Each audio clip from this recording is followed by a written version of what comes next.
जवान लड़का लड़की को कहिए सत्संग में बैठने के लिए, जवान युवक युवती को सत्संग में जाने के लिए, कथा प्रवचन सुनने के लिए, तो वो कहते हैं हमें पढ़ने से फुर्सत नहीं है, काम से फुर्सत नहीं है, घर आंगन से फुर्सत नहीं है, घर परिवार का काम से फुर्सत नहीं है। आप पढ़ो लिखो सही बात है, लेकिन समय से पढ़ो लिखो, समय से कभी कभी सत्संग में भी जाओ तो तुम अर्जुन की तरह वीर हो जाओगे, लवकुश की तरह वीर हो जाओगे। विचार कीजिए, जो युवक युवती को सत्संग का ज्ञान नहीं है, उस युवक युवती का आचरण का पतन होता है समाज में। मैं देखा हूं बहुत सा युवक बीए करके एमए करके गांजा पी रहा है, दारू पी रहा है, शराब पी रहा है, बोलने का ढंग नहीं है, मोटरसाइकिल लेकर के भर दिन में जवानी में रहता है, शाम में घर आता है, पॉकेट में 1 टका नहीं है। ये दुर्दशा है समाज का। विचार कीजिए, सत्संग वाला ज्ञान हो जाए तो वही युवक अर्जुन की तरह वीर बनेंगे, कर्ण की तरह वीर बनेंगे, भीष्म पितामह की तरह वीर बनेंगे, वही लवकुश की तरह वीर बनेंगे। शिक्षा जीवन में जरूरी है, लेकिन दीक्षा भी जीवन में जरूरी है, आध्यात्मिक शिक्षा भी जरूरी है। आध्यात्म शिक्षा के बिना समाज आज नरक में जा रहा है, पतन के गर्त में जा रहा है। इसलिए विचार कीजिए। तो हमने कहा कि जब आप किसी को कहते हैं सत्संग में चलिए, तो ये कहते हैं कि काम से फुर्सत नहीं है। जब वही आदमी मर जाता है, बोलिए, तब तो उसको फुर्सत मिल गया, मर गया है, अब लाश पड़ा हुआ है, अब फुर्सत मिल गया। जब लाश बन जाता है, मुर्दा बन जाता है, तब सत्संग में जाएगा। एक मुर्दा को कहीं सत्संग में जाने के लिए जाएंगे? नहीं हो सकता है। मुर्दा में कोई चेतना नहीं है, कोई जीवंतता नहीं है, वो मुर्दा उठ नहीं पाएगा, खड़ा हो नहीं पाएगा, और सत्संग का शुद्धि बुद्धि उसको कैसे पता चलेगा? इसलिए समाज की उत्थान के लिए, राष्ट्र के उत्थान के लिए, पारिवारिक उत्थान के लिए हर युवक युवती को सत्संग में जाना चाहिए, हर लड़का लड़की को सत्संग में जाना चाहिए, बैठना चाहिए, मन लगा करके सत्संग सुनना चाहिए, और उसको अपने जीवन में धारण करना चाहिए, उसको अमल करना चाहिए। विचार कीजिए। एक लड़का था, उसका जीवन कुसंग में था। ध्यान से सुनिए। कुसंग में था तो अपने बाबूजी का रुपया बहुत खर्च करते थे। एक एक आदमी होता है, आमदनी 98, खर्चा रुपया, आमदनी 98, खर्चा रुपया। वह घर में लक्ष्मी नहीं रहता है, वह घर में दरिद्र प्रवेश कर जाता है। हमारे हिंदू भाई लोग बड़ी भरम में रहते हैं। लक्ष्मी पूजा के दिन, दीपावली के दिन में लक्ष्मी माता का नाम ले लेकर के लक्ष्मी घर ढुकाते हैं और दरिद्र को बाहर निकालते हैं। इतना बड़का ढिंढोरा करता है उस ठिका, उसमें मक्खड़ माछी भागता है, कहता है दरिद्र भाग रहा है, मक्खड़ माछी भागता है, दरिद्र कैसे भागेगा? दरिद्र को समझिए। यहां से कि नहीं चाहिए गुरु महाराज को, नहीं, गुरु महाराज ठीक है, बैठिए। तो दरिद्र किसको कहते हैं? दरिद्र है दुर्मति, दरिद्र है कुमति, दरिद्र है दुर्बुद्धि, दरिद्र है कुसंग, लक्ष्मी है आपका परिश्रम। ठीक से विचार कीजिए। लक्ष्मी है आपका मेहनत, लक्ष्मी है आपका ईमानदारी। उसके घर में लक्ष्मी प्रवेश करते हैं जहां ईमानदारी है, जहां मेहनत है, जहां परिश्रम है। आज समूचे भारत के लोग पंजाब में जाकर के पैसा कमाते हैं, हरियाणा में जाकर के पैसा कमाते हैं। क्यों? क्या पंजाब हरियाणा में लक्ष्मी जी प्रवेश कर गए हैं? बिहार को छोड़ दिए लक्ष्मी जी, क्यों? पंजाब हरियाणा में कहां से उतना पैसा आया? क्योंकि हर पंजाबी केवल अपने जीवन की तरफ देखते हैं, अपने विकास की तरफ देखते हैं, ईर्ष्या नहीं करते हैं किसी से। एक बार मैं पंजाब में था, ठीक से सुनिए। तो एक पंजाबी से हम पूछते हैं, भैया आपके पास तो ये 7 मंजिल का बिल्डिंग देखता हूं, 7 कार देख रहा हूं, आप कहते हैं 5 एकड़ जमीन है हमको। 5 एकड़ जमीन में 7 मंजिल का बिल्डिंग इतना बड़ा, और आप कहते हैं हमको छोटा सा फैक्ट्री भी है, 7 गाड़ी है। हमने कहा आप कितने परिवार के सदस्य हैं घर में? कहा 7 ठो हैं, 7 को कार है अपना अपना। देखिए हमारे बिहार में यदि कोई मोटरसाइकिल कसा लिया पूर्णिया में, सुबह आता है तो उसके देह में ब्लड प्रेशर हो जाता है, सोचता है भर चकला नामी रहमी हो गई। यही पहचान है आपकी ओछापन का। विचार कीजिए, हल्का दिमाग है। बड़ी घर की बेटी लाए हो, उसको पुतहू कहते हो, बहुरानी कहते हो। अब वो सोचती है हम बड़का घर के बेटी हैं, आंगन में है, गाय के दूध पिएगी बड़का घर की बेटी, दूध रोटी खाएगी, लेकिन गाय प्यासल पड़ी है द्वार पर, उसको पानी नहीं देगी। यदि पानी देगी तो समझेगी कि हम छोटका घर के बहू हो जाएंगे। यही बिहार का पहचान है। विचार कीजिए, परिश्रम कीजिए। आपका मेहनत ही लक्ष्मी है, आपका मेहनत ही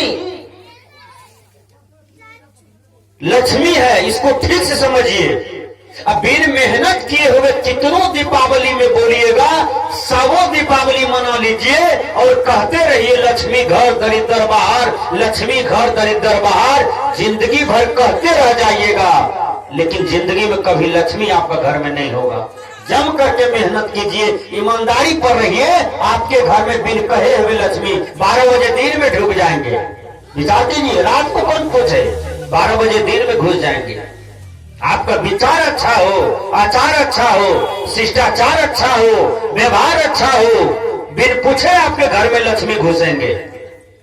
तो मैंने कहा वो लड़का जो था बहुत रुपया खर्च करते थे, बाबूजी का कमाया हुआ संपत्ति था, लगभग 8 ना बहा दिया। बाबूजी तब सोचने लगे अब क्या करें। लड़का को पटना में पढ़ा रहा था, घर आया, 2 साल में घर को बर्बाद कर दिया। इकलौता बेटा है, 8 ना संपत्ति बर्बाद कर दिया बाबूजी। उसके बाद हाथ मुट्ठी कस लिए लड़का का पिताजी कहते हैं कि बेटा आज से तुम हमारे दरवाजे पर नहीं आ सकते हो, न तो आंगन में आ सकते हो, न तो मेरे घर में रह सकते हो, क्योंकि तुम मोटरसाइकिल लेकर के जिंदगी भर तुम तेल पेट्रोल देते देते फिजूल खर्ची करते करते रोज 1000 रुपया खर्च करते हो। मेरा सब जमीन भरना लग गया, घर की स्थिति गंभीर हो गई, जवान बेटी घर में कुमार है, माँ तुम्हारा बीमार रहता है, हमारा भी तबीयत ढीला ढाला चलने लगा और तुम फिजूल खर्ची करते जा रहे हो। ऐसा बेटा हमको नहीं चाहिए, जाओ तुम मेरे घर से निकलो। बाप डांट फटकार दिया और डांट फटकार में लड़का मुंह कान चपैया बिरहनी के तरफ फुला करके घर से भाग गया। 3 दिन रहा फुआ के यहाँ, 4था दिन रहने देगा कोई? बिन कमाए हुए किसी के यहाँ रहिए, कितनों प्रिय हैं आप, एक दिन अप्रिय हो जाइएगा। सही बात है, बोलिए। कोई आदमी आपके जीवन का रिस्क लिया है कि आपको हम जिंदगी भर बैठा के खिलाएंगे? कितनों परम प्रिय हैं, एक दिन अप्रिय हो जाइएगा। विचार कीजिए, इसलिए अपना श्रम पर भरोसा कीजिए। कबीर साहब ने कहा, कर बढ़िया बल आपनी छाड़ बिरानी आस, जाके आंगन नदी बहे सो कस मरत प्यास। जिसके आंगन में नदी बहती है वो प्यासे मरते हैं, इसका मतलब है कि वो नादान है, इसलिए प्यासे मर रहे हैं। प्यास लगी है, आंगन में नदी बहती है, और उसको पानी को गमछा बिछाइए और पी लीजिए छान करके, देखिए आपका प्यास बुझ जाएगी। कबीर साहब कहते हैं अपने श्रम पर विश्वास करो, अपने श्रम का भरोसा करो और किसी का भरोसा मत करो।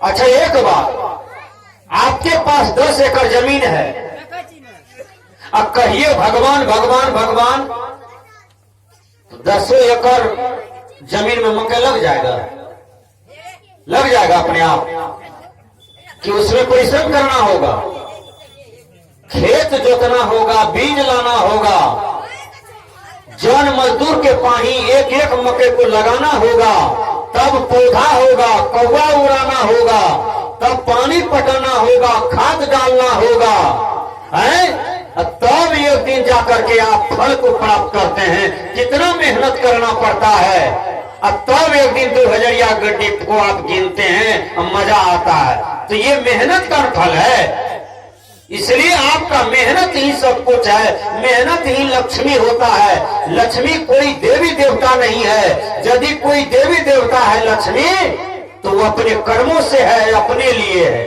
विचार कीजिए, सरस्वती, सरस्वती का मतलब जिसका श्रेष्ठ बुद्धि है, और जो श्रेष्ठ बुद्धि वाले हैं उसको सरस्वती माना जाता है। बुद्धि की खजाना सरस्वती माता को माना जाता है। सही बात है। सरस्वती नाम की कोई लड़की थी जो बहुत पढ़ी लिखी थी, बहुत महान थी, समाज का सेवा किया, उसका बुद्धि श्रेष्ठ थी सभी महिला में, इसलिए सरस्वती का नाम पर आज तक सरस्वती का पूजा होता है।